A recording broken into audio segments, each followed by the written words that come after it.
Hello guys, দিনটা ছিল 21শে October মঙ্গলবার। তো দেখো একটা পার্সেল চলে এসেছিলো। তো পার্সেলটি নেওয়ার পর নিয়েছিলাম।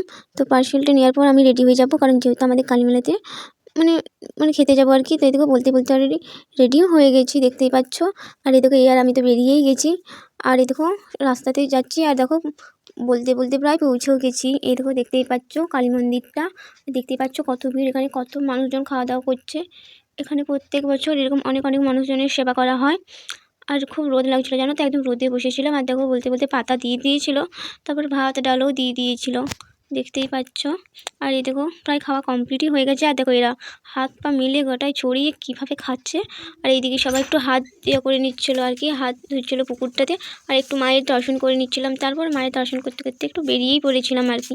আর এই দেখো, আর এইখানটা রাত্রের টাইমটা বেশি সুন্দর লাগবে লাইটের কারণে। আর এই দেখো এই পুচকুটার কাছে চলে এসেছিলাম, পুচকুটা কি সুন্দর হাসছে না। তো বলতে বলতে আরেকটা মন্দিরে চলে এসেছিলাম মাকে দেখতে, দেখতেই পাচ্ছ মায়ের মুখটা কত সুন্দর লাগছে, তাই না?